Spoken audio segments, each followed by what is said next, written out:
नमस्कार। स्वागत है आपका कहानियों के पल चैनल में। और आज रामायण के बालकांड से जुड़ी एक और कथा गंगा जन्म की कथा का भाग 2 देखेंगे। चलिए शुरू करते हैं।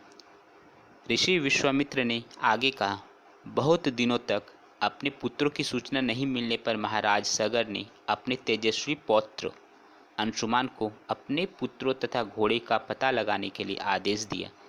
वीर अंशुमान शस्त्रास्त्रों से सुसज्जित होकर अपने चाचाओं के द्वारा बनाए गए मार्ग से पाताल की ओर चल पड़ा। मार्ग में मिलने वाले पूजनीय ऋषि मुनियों का यथोचित सम्मान करके अपने लक्ष्य के विषय में पूछता हुआ उस स्थान तक पहुंच गया जहां पर उसके चाचाओं के भस्मीभूत शरीरों की राख पड़ी हुई थी और पास ही यज्ञ का घोड़ा चर रहा था। अपने चाचाओं के भस्मीभूत शरीर को देखकर उन्हें अत्यंत क्षोभ हुआ। उसने उनका तर्पण करने के लिए जलाशय की खोज की, किंतु उसे कोई भी जलाशय दृष्टिगत नहीं हुआ। तभी उसकी दृष्टि अपने चाचाओं के मामा गरुड़ पर पड़ी। उन्हें सादर प्रणाम करके अंशुमान ने पूछा कि हे पितामह, मैं अपने चाचाओं का तर्पण करना चाहता हूँ।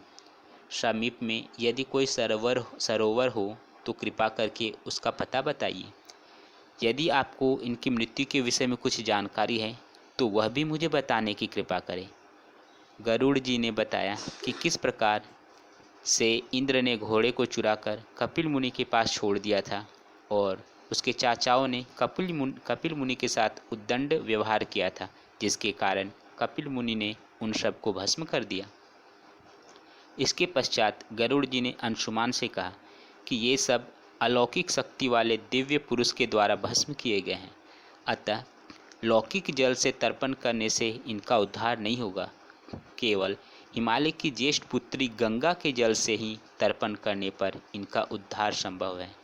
अब तुम घोड़े को लेकर वापस चले जाओ, जिससे कि तुम्हारे पितामह का यज्ञ पूर्ण हो सके। गरुड़ जी की आज्ञा अनुसार अंशुमान वापस अयोध्या पहुँचे और अपने पितामह को सारा वृत्तांत सुनाया। महाराज सगर ने दुखी मन से यज्ञ पूरा किया। वे अपने पुत्रों के उद्धार करने के लिए गंगा को पृथ्वी पर लाना चाहते थे, पर ऐसा करने के लिए उन्हें कोई भी युक्ति न सूझी। थोड़ा रुक कर ऋषि विश्वामित्र कहा, महाराज सगर के देहांत के पश्चात अंशुमान बड़े न्यायप्रियता के साथ शासन करने लगे। अंशुमान के परम प्रतापी पुत्र दिलीप हुए। दिलीप के वयस्क हो जाने पर अंशुमान दिलीप को राज्य का भार सौंपकर हिमालय की कंदराओं में जाकर गंगा को प्रसन्न करने के लिए तपस्या करने लगे, किंतु उन्हें सफलता नहीं प्राप्त हो पाई और वे स्वर्ग सिधार गए।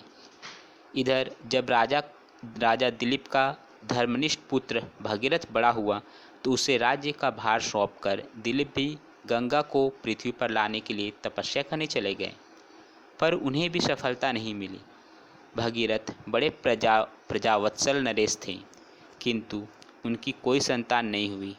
इस पर वे अपने राज्य का भार मंत्रियों को सौंपकर स्वयं गंगावतरण के लिए गोकर्ण नामक तीर्थ पर जाकर कठोर तपस्या करने लगे।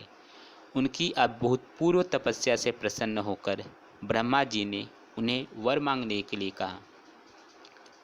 भगीरथ ने ब्रह्मा जी से कहा कि हे प्रभु, यदि आप मुझ पर प्रसन्न हैं तो मुझे यह वर दीजिए कि सगर के पुत्रों को मेरे प्रयत्नों से गंगा का जल प्राप्त हो, जिससे कि उनका उद्धार हो सके।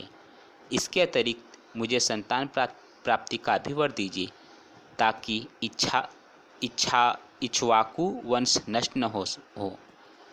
ब्रह्मा जी ने कहा कि संतान का तेरा मनोरथ शीघ्र ही पूर्ण होगा, किंतु तुम्हारे मांगे गए प्रथम वरदान को देने में कठिनाई यह है कि जब गंगा जी वेग के साथ पृथ्वी पर अवतरित होंगी तो उनके वेग को पृथ्वी संभाल नहीं सकेगी। गंगा जी के वेग को संभालने की क्षमता महादेव जी के अतिरिक्त किसी में भी नहीं है। इसके लिए तुम्हें महादेव जी को प्रसन्न करना होगा। इतना कहकर ब्रह्मा जी अपने लोक को चले गए। भगीरथ ने साहस नहीं छोड़ा। वे 1 वर्ष तक पैर के अंगूठे के सहारे खड़े होकर महादेव जी की तपस्या करते रहे। केवल वायु के अतिरिक्त उन्होंने किसी अन्य वस्तु का भक्षण नहीं किया। अंत में इस महान भक्ति से प्रसन्न होकर महादेव जी ने भगीरथ को दर्शन देकर कहा कि हे भक्त श्रेष्ठ, हम तेरी मनोकामना पूरी करने के लिए गंगा जी को अपने मस्तक पर धारण करेंगे। इसकी सूचना पाकर विवश होकर गंगा जी को सूर्यलोक का परित्याग करना पड़ा।